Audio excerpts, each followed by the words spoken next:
going on, Saints fans? In today's video, we got some draft rumors after the New Orleans Saints have hired Kellen Moore.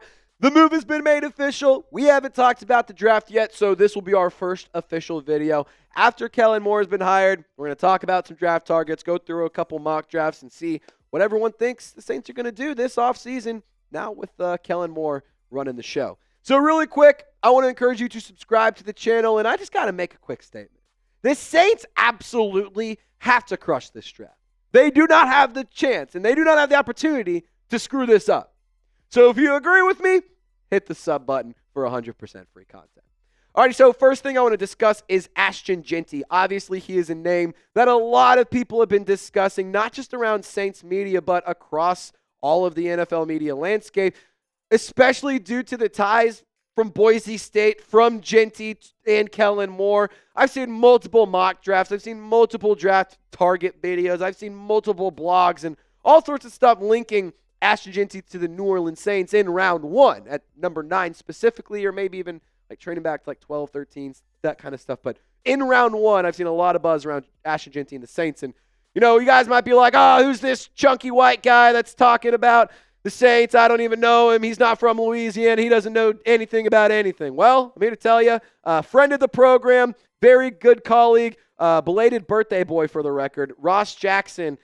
He's also been high on this idea too. I've discussed it. He's discussed it. We both talked about it on our show. I had him on for an interview in Radio Row, and we broke it down then. So if you want to hear his thoughts, go check it out. It's on the channel. It's a really, really good interview. But long story short, I'm not the only one who has this idea. And if you're sitting here at home thinking this is a terrible idea, I can understand why. But just hear me out real quick. And if you want to hear Ross's thoughts, I have a little bit of a snippet here. Listen to this whole show. There's a lot of good insight. But really quick, I thought this was especially interesting in this video about Ashton Jeanty. The first round running back is back. This is all about getting a generational playmaker that can come in and be the number 1 option in Kellen Moore's offense and eventually take over for Alvin Kamara in that way. He'd be a good partner with Alvin Kamara. And, you know, I think Ashton Jeanty is an all-around running back. And one thing I want to explicitly highlight with that quote is that he could eventually take over for Alvin Kamara. Sure, do you draft Ashton Jeanty at number 9 to be your running back 2? No, not necessarily. But when you have Alvin Kamara, who's still playing at a very high level, you don't know what's going on behind the Alvin Kamara on their depth chart. Feels like running back's a good need, and you just saw what he did, what Kellen Moore did with Saquon Barkley in a quality offensive squad and an emphasis on the rushing attack. And there is the argument. Like, I'm going to play devil's advocate here. There is the argument that this running back class is deep. And, you know, that's true. You can get a playmaker in pretty much any round, but not every player and not every running back is a generational talent. Not every running back is a guy who's going to just absolutely change the dynamic of your offense, like Ashton Jeanty. So I'll argue, sure, the running back class is deep, but so is the offensive line and defensive line class. Like, I'm not going to sit here and say that you have to invest O-line or D-line in round 1. Like, I think that you can really just pick a great player. Don't pick a project. Don't pick a position in need. Pick a great player who has proven tape, who has proven to be a successful player at a high level. And sure, Ashton Jeanty in the college football playoff got shut down, but that doesn't take away all of the other 2,000 yards he had over the course of the season. So for me, I think that the New Orleans Saints can really win and focus on hitting in the middle rounds. Take a high-level player early. Crush those middle rounds and those late picks. Just whatever you need. Whatever you got, whatever's available, just take them. But in the 4th round, you can really do some damage. Especially in that 3rd and 4th round, you can do some really good stuff with a lot of picks, a lot of quality draft capital. So this running back duo, this future duo right here, I think that this could be the future of the New Orleans Saints. Ross Jackson thinks it. I think it. Him and I have a lot of similar thoughts on this, but it's your turn to sound off. Would you draft Ashton Jeanty at number 9 overall? Just type draft or pass in the comment section. I want to hear what you guys have to say.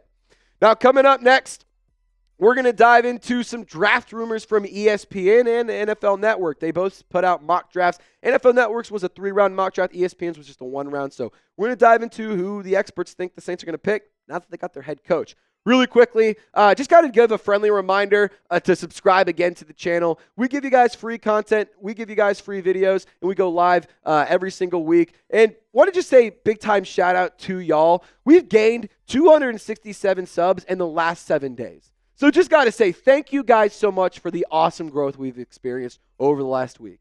That being said, can we get to 300? We only need 33 more, and we can do that with this video, so help your boy out. Hit that sub button for free Saints videos.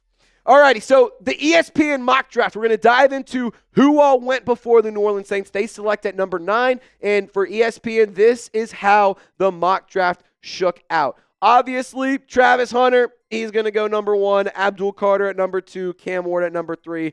I really think that the top 3 you could argue in any direction. It could be Travis Hunter, Abdul Carter, Cam Ward in any order. Throw Shedeur Sanders into the mix as well. That gets kind of confusing. But the fact that in this ESPN mock draft that Mykel Williams and Jalen Walker went before the Saints pick left a very interesting and very high-level target available. And so ESPN had the Saints select. ESPN had the Saints select Tetairoa McMillan, the wide receiver out of Arizona. And, you know, just to reference something that Ross Jackson has mentioned, he views him as a generational player. And, you know, I think that Tet McMillan is one of those guys that that fills exactly what the Saints need. He fills a void. He fits the need of what the Saints don't have as a pass catcher. So ESPN on the mock draft here, as the Saints navigate a tricky rebuild, the wide receiver falls as the Saints navigate a tricky rebuild, wide receiver falls among the areas they must address sooner rather than later. Chris Olave missed time because of concussions this season. Rashid Shaheed is coming off a knee injury, and Marquez Valdes-Scantling is a free agent. McMillan is a huge wideout at 6'5", 210 pounds, who can run clean routes and has an incredible catch radius to snag balls thrown outside his frame. He was 3rd in receiving this season and could be an asset in the red zone. And the New Orleans Saints definitely could use a guy like Tet McMillan in the red zone. They could also use a guy like Tet McMillan just, quite frankly, any spot on the field. This wide receiver group lacks depth. I mean, behind Chris Olave and behind Rashid Shaheed, you don't really know what else is going on. Bub Means, he showed some good things, but he's young and he got hurt, so got to see what you got there. MVS, I'm all for bringing him back. But with the New Orleans Saints, they have a lot of size. They have a lot of speed. They have a lot of speed. They're very, very fast. They don't have a lot of size, though. Like, Tet McMillan fits exactly what the Saints need, and I think that he would be an excellent addition to the New Orleans Saints. And I would love him to be the pick at number 9. If Tet McMillan is available at number 9 overall, you better be sprinting to the stage to lock that pick in, so that way the Saints can have Tet McMillan. I think that he would be awesome. I view him kind of as like an A.J. Brown role, Michael Thomas role type guy. And we saw what happened with Kellen Moore with that kind of player. Pretty good things on the Eagles offense. Now, let's go to the NFL Network 3-round mock draft. They put out a 3-round mock draft that I personally think Kellen Moore would absolutely love. 2 offensive players and a defensive player that I think has not a lot of production, but a high ceiling to definitely reach. So for that 3-round mock draft, here's how it shook out for the New Orleans Saints. Tyler Warren at number 9 overall, Shamar Stewart at number 40, and then Trey Harris at number 71. I will say this for Tyler Warren, big fan of his work. Big fan of Tyler Warren. I want to make that explicitly clear here. That being said, if it's Tyler Warren at number 9, or if it's like Harold Fannin at 71, like I think I'm going Harold Fannin at 71.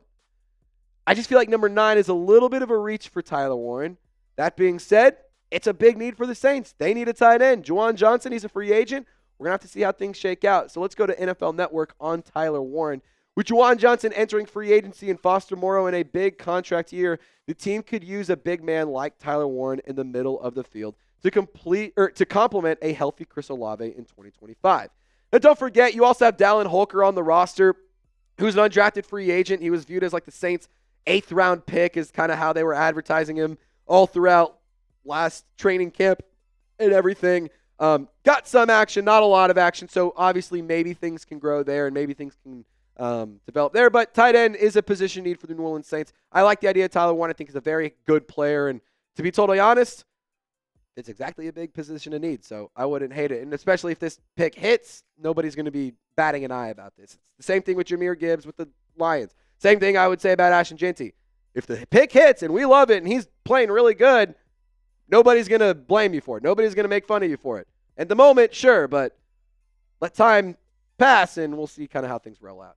Now, let's talk Shamar Stewart, the defensive lineman from Texas A&M on the outside of the D-line. He's an edge rusher, 6'6", 290 pounds. This guy is a gargantuan human being. Now, Ted McMillan, I'm a big fan of his, but with Shamar Stewart, I think that he is a player the New Orleans Saints could benefit from having on the defensive line. Shamar Stewart, he is very explosive. He lacks production. You can see that based on his stats, but, at the end of the day, I think that he does have some nice traits. The scouts in the NFL also believe that as well, and I think that he does have some things that can develop into some quality football. A little bit hesitant with this one because I don't necessarily want to draft players who are good development pieces or good traits, not great. Like I'd rather just go get proven players, but I guess Shamar Stewart, I guess I can be okay with this pick. I don't love it, but it is what it is.